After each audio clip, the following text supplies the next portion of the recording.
Hello, I'm Los Angeles City Controller Ron Galperin, and I'm so pleased to be part of the Los Angeles Public Library's continued work to promote financial literacy. All year long, the library, through its outstanding Department of Lifelong Learning, hosts life-changing programs that teach and support financial empowerment, immigrant integration, and inclusion. Best part about it is that it's all free. As controller of our city, I make sure that public dollars are being put to good use, keeping our government honest, responsive, and accountable. Because people want to know and deserve to know that their government is doing its best to serve them. While it's important for the city to plan how we use our money wisely, I want you all to know that it's just as important for you to do the same. Because the city's financial health depends on the financial health of all Angelenos. The programs that the library is hosting this week and throughout the year are here to help everyone succeed and to make positive financial choices for our futures. I'm so grateful to all of our libraries and incredible staff, and VITA and its volunteers for all they do to ensure that you and your families have the tools and resources not only to prepare your taxes, but to help you be on the right financial track. Thank you. Hello, everyone. Thank you, Mr. Galperin. Hello, everyone. My name is Caroline Zakarian, and I work here at the Office of Citizens and Community Services at Los Angeles Public Library. Welcome to the second program in a week of programs in support of financial literacy. Today's program is called Your Savings and is brought to you by the Alliance for Economic Inclusion and LAPL. Today, Victor Jimenez from AEI will talk to you about saving strategies and tips on the best ways to save. Please send us your questions throughout the program, and there is going to be a brief Q&A session at the end of the presentation. Take it away, Victor. Thank you, Carolyn. Good afternoon, everyone. My name is Victor Jimenez, and I am a member of the Alliance for Economic Inclusion. Okay, so today we will be talking about your savings. Okay, today we'll be discussing the importance of saving money. Okay, our goal is to empower people to save money by creating a savings plan. Okay, what is savings? Saving money is important when you save and spend money wisely. Okay, so one of the key things to saving, what is saving, is developing a savings plan that best suits you. Okay. Key takeaway number one, setting aside some money every time you get income, even if only a small amount. Even if it's only a small amount, it can make a big difference over time. A lot of people have in mind thinking that, to save money, it has to be a large sum that you have to, set aside or put in a savings account, and that's not what it is. Saving money, it starts with a small. It can start with a small amount. Saving money, you have to kind of create a habit for it.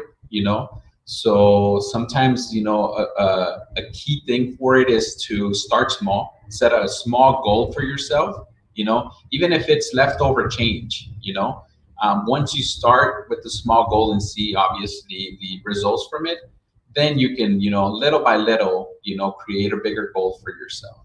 Okay. Defining savings. What does savings mean? It's setting aside a portion of any money you earn or receive. Okay, you always got to keep in mind, obviously, to save money, it's any money that you're able to acquire, whether it's by money that you earn either through your salary, or like I always say, even money that you were able to save on certain things that you cut back. You can't just depict and think I'm gonna save money based upon the salary that I'm making. Whenever you get an opportunity either to receive money, whether it's from, maybe a birthday, something extra that you did, a side job, maybe you did a favor for somebody, maybe you saved money in some way or the other. That's extra money that you have that you can set aside, either a portion of it or the full amount, and apply it towards your saving plan that you've designated for yourself. Okay.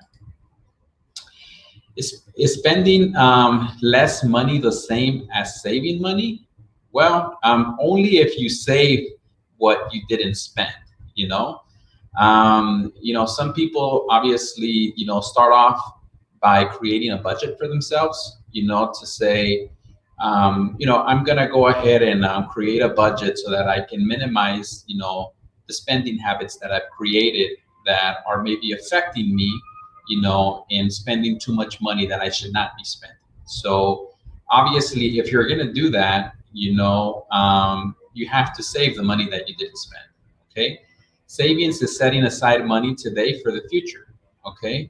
So you want to start early. I hear people saying, I'm really not thinking of saving. I'm too young. I still have a lot of time ahead of myself. I will manage to, think about that and save later on. Well, you don't know what the circumstances are going to be in the future, so you want to save money today for the future, not expecting or knowing what's going to happen in the future. So you want to start early, and trust me, it's never too early, whether you're young, a teenager, whether you're in your mid-20s, mid-30s, 40s, whatever the case may be. Once you designated a savings plan for yourself, you want to start immediately, okay?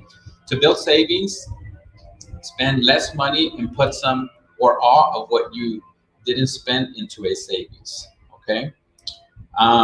Understanding where your money is going is the best way to start savings. Like I said before, I think one of the biggest advice that I give people, is to create a budget, and the first step in creating a budget is making a list of your spending habits that you have, you first have to write down what is the income that you're currently obtaining, and then you start writing down all of your either your mandatory bills, like either your rent, mortgage, utility bills, and from all the expenses that you have, you want to create two lists where you can depict which ones are an actual need and which ones are a want, because you're going to have to come to the realization that you're going to have to cut back on a lot of things that are wants rather than needs, so that's where you want to start first. You want to start by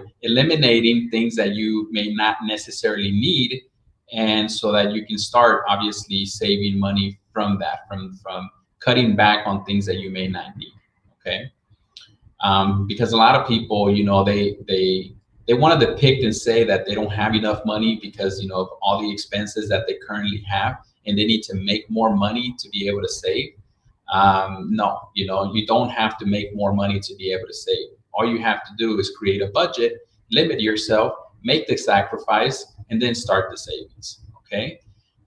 Some of the key things: save automatically.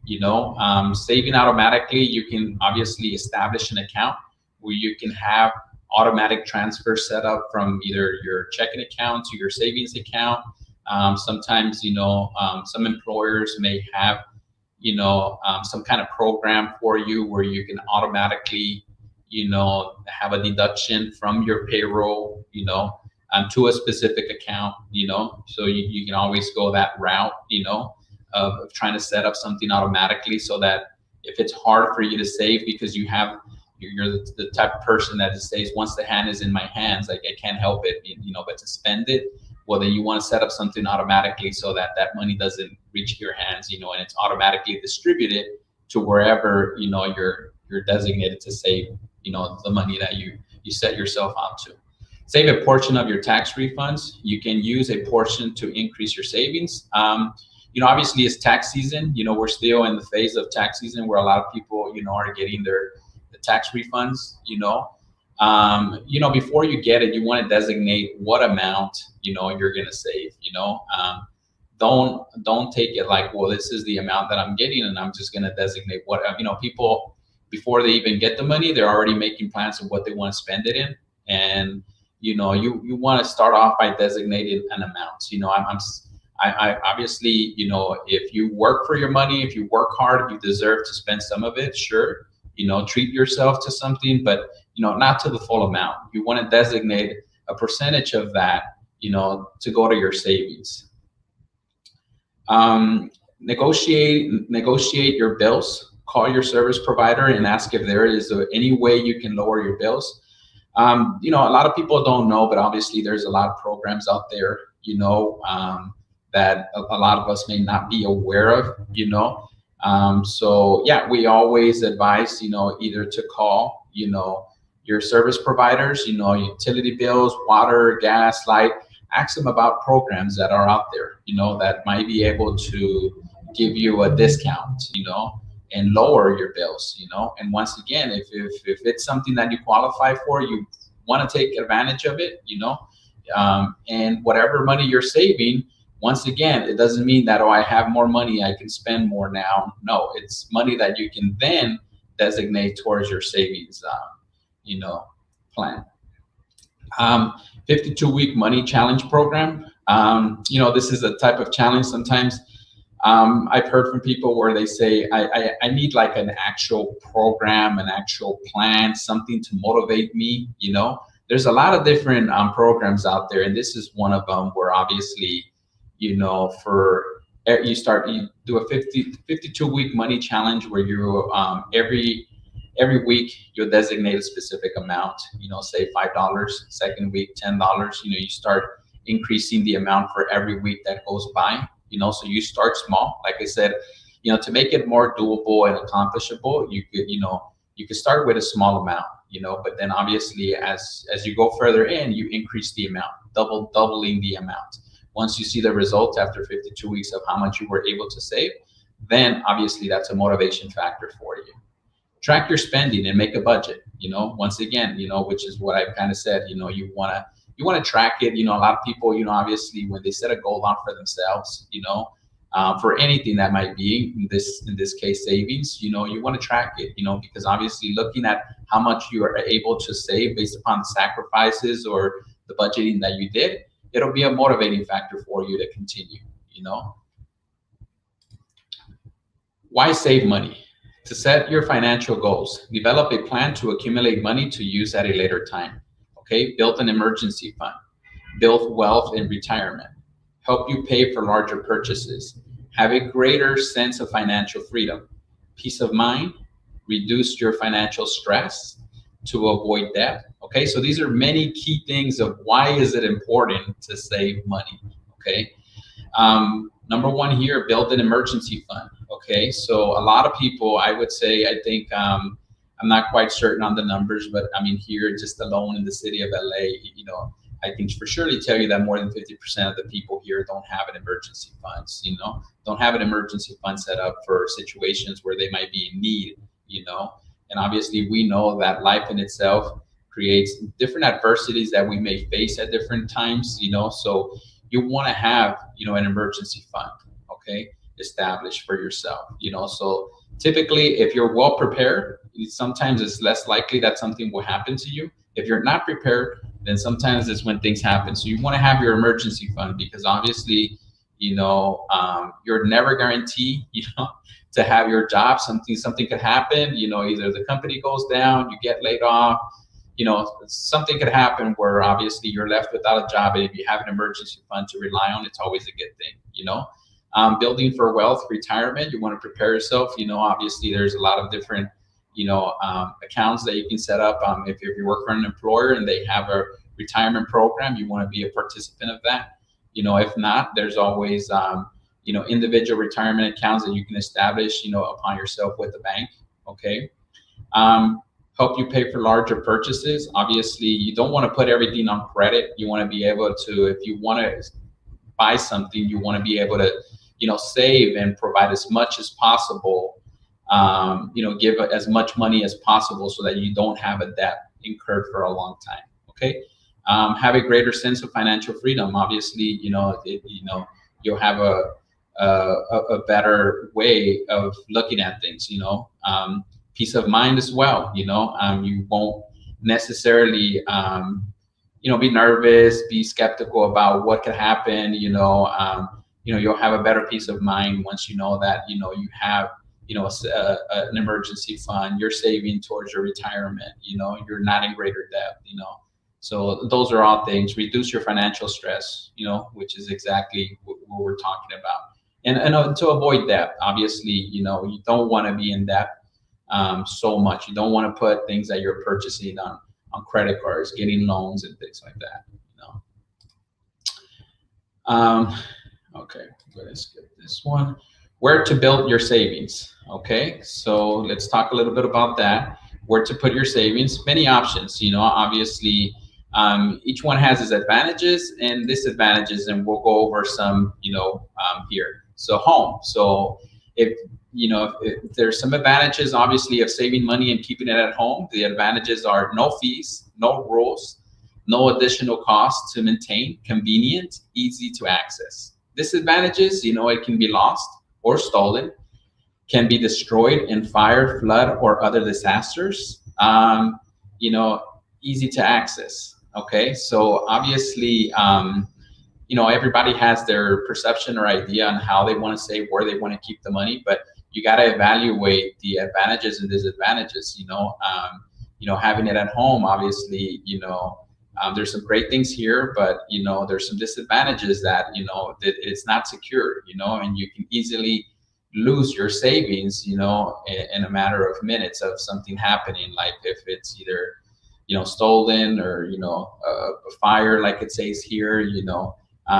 Easy to access can, you know, necessarily sometimes be more of a disadvantage that I would say an advantage, because, you know, you're more likely to spend it if you have something that you want to, you know, buy because it's easily accessible.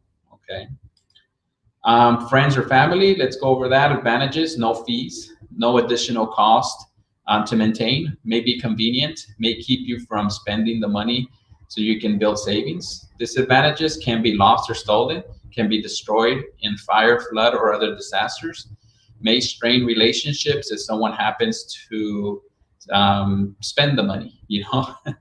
So yeah, sure enough, these are other things that people might bring up. You know, I can, instead of me keeping it in my home, I can give it to a friend or family member for them to keep it. So, you know, once again, we got to evaluate the advantages and disadvantages. And you know, once again, there's really no protection so much of it, just in case if someone happens to break into their home. Same thing like you keeping it in your home, you know, it can be lost or stolen. Fire, you know, obviously, flood can, you know, destroy it. And obviously, you know, it can strain the relationship if the plan doesn't go accordingly and the person, you know, decides to spend the money you were giving them to save for you, you know, so keep that in mind. Prepaid cards, advantages: easy to get, electronic / online functionality, convenient, might be able to direct deposit wages onto cards and automatically move funds from the card to savings. Disadvantages: fees, theft or loss, review card agreement to find out if you are protected from theft. Might not have federal deposit insured, might not be possible to easily move money to savings, might have an expiration date. So, you know, obviously this is something newer that you know, obviously people have been more inclined to want to do something like this where they put money into a prepaid card. But once again, it's something obvious. It's another option, but you got to evaluate the advantages and disadvantages that it may have, you know. Okay, and we move on to a savings account, you know. So here's the advantages, you know. You deposits is federally insured by financial institutions who are insured up to $250,000 by FDIC. Okay, may be able to directly deposit wages into account, may be able to automatically move money from checking to savings, may earn interest, easy to access, establish a banking relationship. Okay, disadvantages: obviously you can have, you know, monthly recurring fees. Not always best option for saving money for long-term goals because interest you earn may be lower with other options. A financial institution may not be available, or you may not have access to online banking or may want to use it. May have limited number of withdrawals. Okay. So obviously, I want to say this is probably one of the most, used, tactics into savings for people by establishing a savings account. Sure, there are obviously advantages and disadvantages, but like one of the greater advantages here is that it's FDIC insured. So if there was anything to happen to the bank where you're keeping your funds, it's insured up to $250,000. Okay, so that's a greater satisfaction knowing that your funds, your money that you're saving and working hard for, are insured if anything was to happen to the bank. Okay, and like it says here, obviously, you can have automatic, transfers done. You can make interest depending on what amount you have. There's different options, of different savings accounts that you can choose from to make good interest. Obviously interest rates right now are not that great, but I mean, you have options. You have options. And the disadvantages, obviously there's some things to consider, but I don't think that these advantages are as risky as the other ones. Sure, there might be some recurring fees, but those are things that you can discuss and do a little bit of homework and checking with different banks, to see what options. All banks obviously offer, savings, checking accounts, but they all have, different type of programs, different type of accounts that may charge you a different, fee, and sometimes those fees can be avoided by you maintaining a minimum balance. So some of these disadvantages can be worked around if you do a little bit of homework and selecting the bank that you're going to establish your account with. Other places for savings, obviously money market deposit accounts. So these are some of the type of accounts that banks would have that would be an option for you. Money market accounts. Obviously, these type of accounts are typically higher balance accounts. Certificate of deposits, it's a time deposit, specific fixed term and interest. So these are the type of accounts where you can gain more interest, but obviously, they may require a certain amount or a certain term of time, for you to keep. U.S. savings bonds, okay, you can purchase them through treasurydirect.gov. That's another option where you can put funds away where they can make good interest. Retirement accounts, we discussed earlier and mentioned, IRA accounts. Okay, so, saving towards your retirement. Okay, if the employer that you're working for does not provide any retirement plan, then you want to establish, some type of account for yourself, on your own. Okay, and there's always investments such as stocks and mutual funds that you may want to consider, investing, some of the savings that you've been able to save. Once again, deposit, insurance, one thing that I said, it was a major thing, like, when we're talking about establishing an actual savings account rather than keeping it at home is, that it's federally insured for up to $250,000. So that's obviously one of the greater advantages that you should think of. Interest and compounding, interest, money financial institutions pay you for keeping money deposited with them. Expressed as a percentage, may need to pay income tax or on interest. Obviously, depending on how much interest you make, it might be a need for you to report it, to the IRS when you do your income taxes at the end of the year. Compounding is earning interest on the interest. So I mean, obviously, if you earn interest, then it compounds to the account, and you can continue to make more interest off of your own money. Okay, the rule of 72. It's a formula that it estimates how long it would take for money to double in value. Okay, divide 72 by the interest rate. Okay, result is the estimated number of years to double the money, assuming no changes in interest rate, no deposits or withdrawals are made.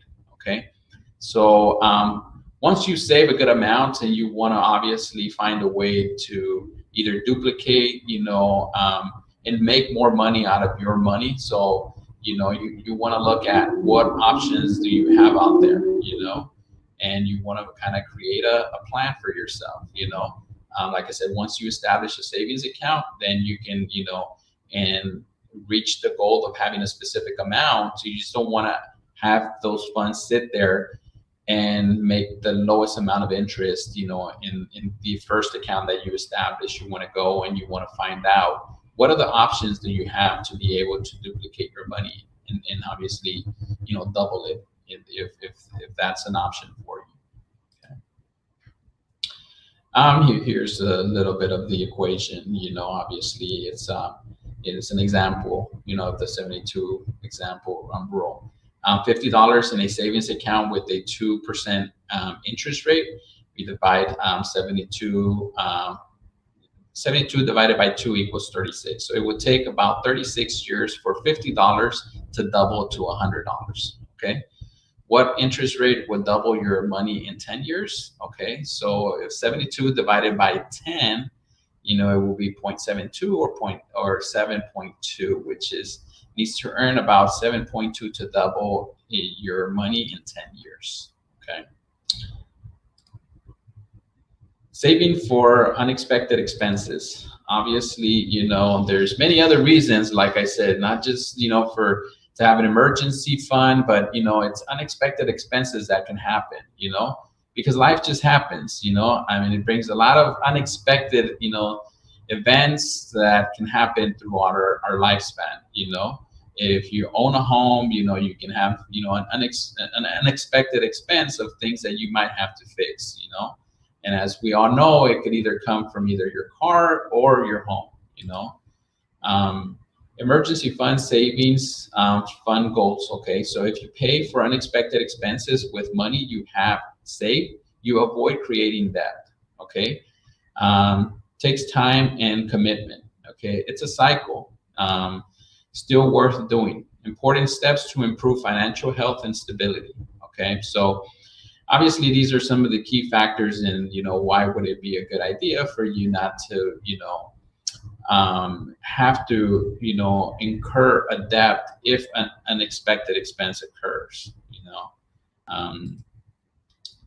anticipating changes to income and expenses. Your income and expenses can change, okay? You may have bills that arrive only once or a few times per year.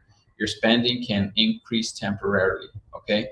So once again, like I said, obviously there's unexpected expenses that can happen, or unexpected changes can happen in your income as well, Obviously, I've encountered people that I've known where sometimes, they're fortunate to have a really great paying job, everything is going great. They incurred, a lot of debt either by having to purchase, things that they wanted for, all their life, whether it's, jet skis or something extra, and all of a sudden, a change in their life where, they either were let go from their job. Once again, the company could have closed, so the income changes. So, things are going to change. So obviously, if you have a savings, you will be able to endure that time frame for you to be able to get back on your feet, or either the expenses, like I said, and unexpected expenses. We can see here,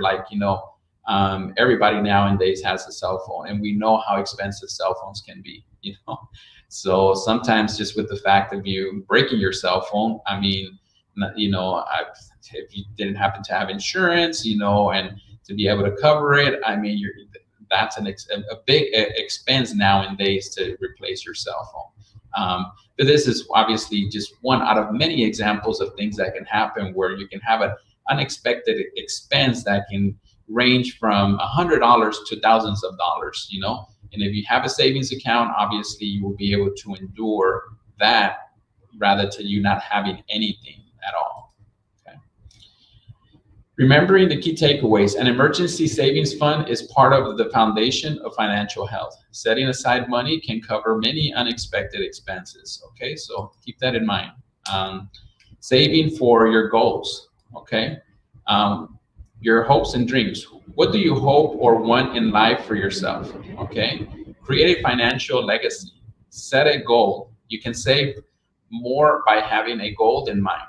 Okay. Save for college, education, what about your family? Okay, so like I said, have a goal in mind, of why you want to save. And many people want to save for many different things, it says here it can be for education, it can be for, you want to buy a car, you want to buy your home, obviously if you have a goal in mind, you're more likely to stay on track, with whatever budget or savings plan you created for yourself.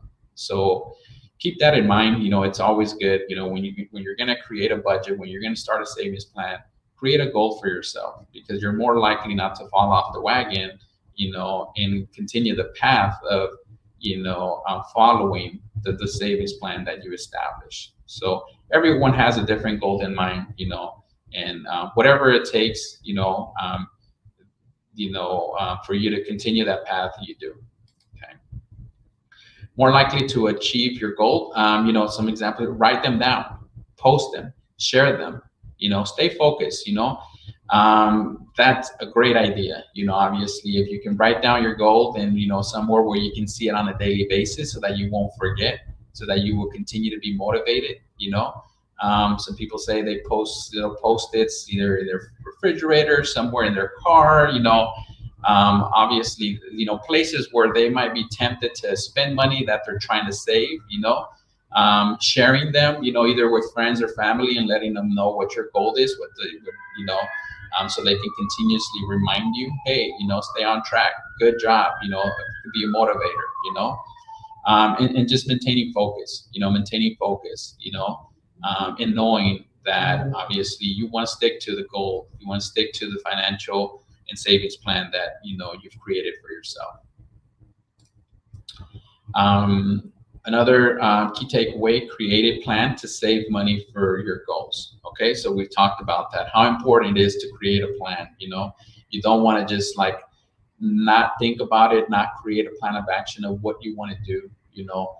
There's several steps that you have to take, and you want to make sure that you create a plan that works for you. You always have to, be willing to make the sacrifice. Okay, create a budget. Cut things you don't really need. You want to notate things, down. So that you're able to, better plan out, what goal, what your savings plan is going to be. Okay. Match savings accounts. Encourage saving money for specific purposes, usually run by local community-based organizations. Saving matched by organization running programs.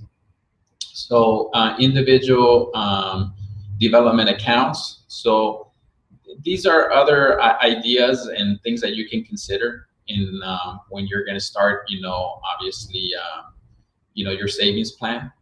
Have an encouraging purpose, for yourself. Like I said, sometimes you have to start small, and if you're a person that has struggled to create a savings account because you think it has to be a large sum, create a small goal for yourself, even if it's like a pair of shoes that you said you like and you want to buy. Instead of you putting it on a credit card, you want to create a goal for yourself. And if you say, okay, every week I'm going to put $10 aside, and the shoes are, $100, you say, okay, I'm not going to buy them until I have the money, in my hand where I can purchase them without putting them on the credit card. So when you start small and you see that you were able to hold off, you were able to make the sacrifice, you were able to stick to it, and you saved the money, you bought, what you wanted to buy, you see the fulfillment, the commitment that you had, and, then, like I said, from there, you take it into, creating a bigger goal for yourself. And I always try to get as much information. Usually local community-based organizations can be a help for you in offering you a lot more information, ideas on how to do that. You want to, like I said, even look at, what type of account you want to establish once you know that you're the type of person that cannot keep money at home because you're more likely to spend it, and you want to go and establish an account at a bank. You want to look at what type of accounts do they have that, obviously are less cost effective for you, that don't have high fees, that, They're accounts that are designated for you to start with a small amount and then escalate. Purpose of match savings.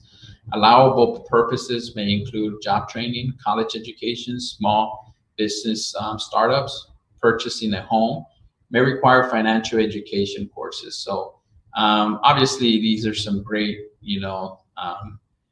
mindsets to have in mind of why you want to, save and have a match savings, college education, small business startups, purchasing a home. I mean, like I said, everybody would have a different goal in mind, and you want to have something.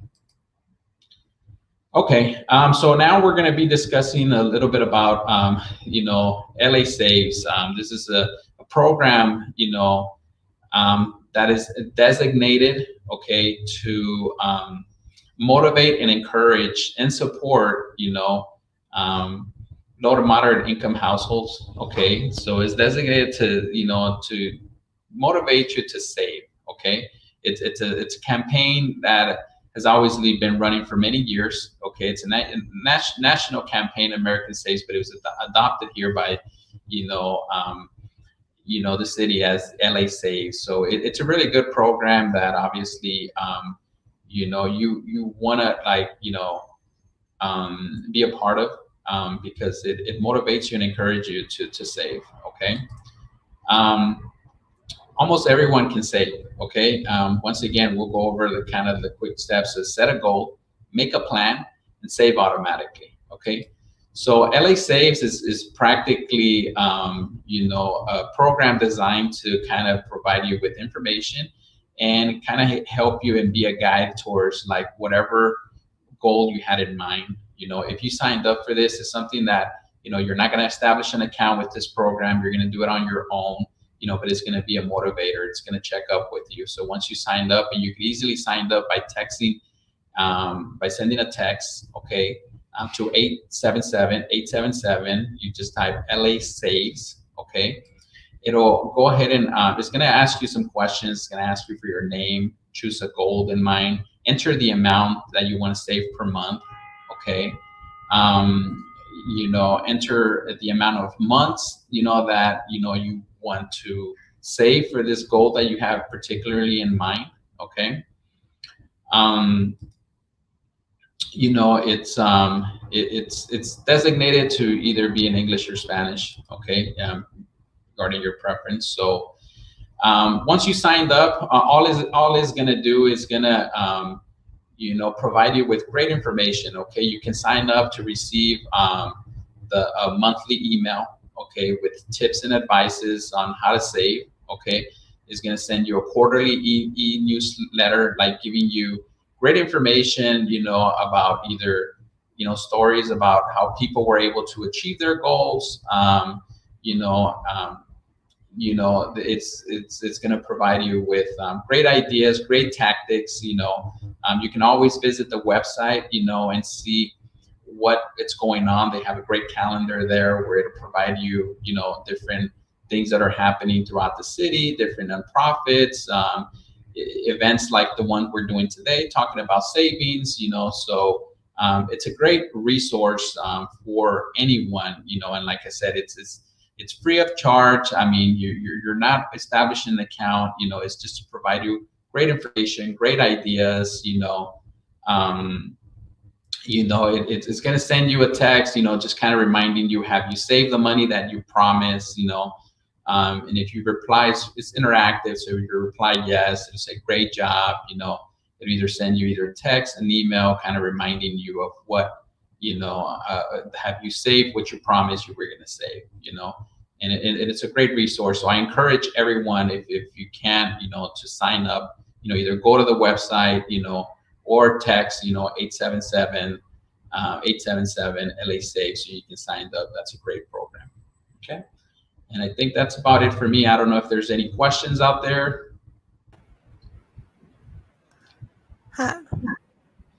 Hi. Okay, I'm back. Okay, and there's a few questions we have. So how much should you save for the emergency fund? Well, typically, my advice, has all, and it's a typical thing that it's out there. People do tend to have that question: how much should an emergency fund have? And typically, it's a 6-month expense. That's kind of like the rule of thumb. You accumulate how much your expenses are in a span of 6 months. Mandatory expenses, like we talked about, not once, but the actual needs. Rent, utility bills, things like that, then you want to add up what would those expenses come up to in a term of 6 months, and that's what you should have in your emergency fund. Okay, 6 months, good to know. And then what type of account is recommended if you want to just start savings? Okay. Yeah, once you start a savings, like I said, it's always good to start small, and it doesn't matter whether it's, even if it's $5, $10, people think that, banks are not going to establish an account for you if you go in there and have $20 and say, I want to, establish an account, like, that you have to have a large sum, to go in there. And that's not what it really is. So you want to start the typical account, that all banks, have, where it's, it's a savings account, a regular savings account, So you want to start off with the regular savings account. Obviously, we talked about many other different type of accounts that they have, like CDs, money markets, all those type of accounts, but those are higher balance accounts. So you want to start off with a regular savings account. Okay. And then how can I select what the best bank for me would be? Yeah, so and that's another question. Obviously, a lot of people have, and it depends on the need, that you may have, and to some people, obviously, they like the convenience of having a bank that is nearby, so they can easily go and either make a deposit that is not too far away. At the same time, some people may not want that. They may want a bank that is further away, maybe in the next town, so they're not, they don't have easy access to it. And they can, maybe instead of walking in, they can mail a deposit. But one of the key things that I would recommend is obviously doing a little bit of homework. And we talked about certain banks having accounts that are designated for individuals who are starting to save. So you want to select an account that is that's not highly cost effective, so it's really small charge. Some banks offer accounts where there is no charge. They give you a set amount of time, for you to build, the minimum required balance for you to not be charged anything at all, and those amounts can range from $100 to $500, Okay. Of talking about the savings account. So sometimes if you keep a minimum balance of $300, then there is no service charge, there's no fee, as long as you maintain that balance. Some of them is $500, some of them it's $100. So like I said, it all depends on what your need is. Obviously, there's many banks out there, but that's one of the key things. You want to, do a little bit of homework and then find out which banks offer, the best. Obviously, if you're a person that you have a higher dollar amount that you want to put in, we're talking about thousands of dollars, then you want to look to see, what are they offering that are going to give you a greater interest, a greater return, Okay. So, some banks will have like a promotional interest rate that they're giving. So you want to look into that. So now, obviously, we all have access to the internet, so you can do a little bit of homework via the internet and just look to see, okay, let me look, what are the banks around me? Let me Google them. Let me go online. Let me see what they're offering. So it basically, is depicted upon what you're looking for, is, how you can better decide what bank, is best for you. Perfect. And then we have a few more questions. Where would we go to learn more about specific savings accounts? Would that be the LA Saves website or? Yeah, so we do have like the LA Saves website. Like I said, this website has a lot of information, and there is an actual list that is tied to the website there. That actually there are banks there are participants that have provided specific accounts for low to moderate, individuals that may not have, like I said, those high balance, amounts to start up an account. Some of them are either really low fees or no fees at all. Okay. So I would, advise them to visit the LA Safe's website, so that they can see which banks are participants of it, and what type of accounts, are out there. Because obviously, if you go from bank to bank, they have different ones. But you want to go to a place where they can give you a list of different banks there, and the LA Safe's website would be an ideal place for them to visit.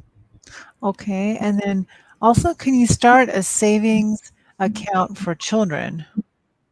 Sure. Yes. There's accounts that are called CUTMA accounts. Okay.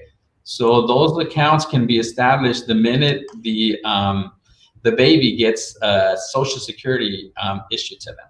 Okay. So there is no limit to how old they have to be. Like I said, the minute you receive their Social Security, then you can go into a bank, establish what it's called a CUTMA account. Okay. How do you spell that, Victor? So it's actually an abbreviation. Okay. It's CUTMA. So it's a custodial account. Like I said, it's like a short phrase for it, but it's a CUTMA account. And it's designated for minors. So it goes under their social, their name. And usually the parent is asked to be the custodian of the account. So obviously, if they're not of legal age, the bank is going to require for someone to be the custodian, which in most cases is the parent.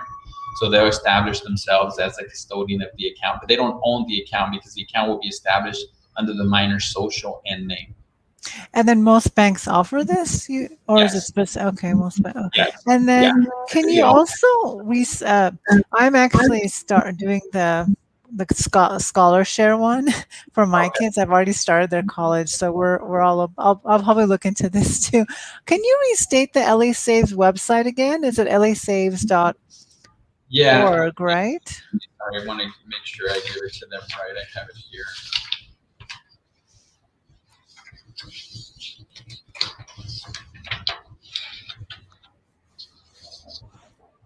Yeah, so it's www.lasafe.org. Okay. Yeah. We'll put it on the screen right now. So, yeah, perfect. Thank you. Okay. Yeah. So people can go to that website. And then I want to also say that this presentation is going to be on our main LAPL Facebook and YouTube pages. So even if you didn't get the whole thing, or if you want to watch it again for more information, you can just go to our main LAPL Facebook and YouTube pages. It's a little bit better on YouTube because it's there for longer. I know I did a program like last month. I think it's still on there. So that's good for anyone that wants to view it later. And let's see, do we have any more questions?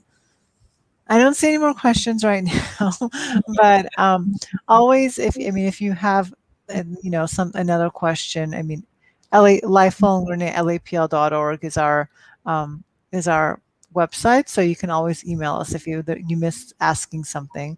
And then thank you again, Victor, for a wonderful presentation. I learned a lot. I also want to mention briefly that Financial Literacy Week is continuing for the rest of the week till Saturday. So we have more financial literacy programs. Thank you for the URL, Christina.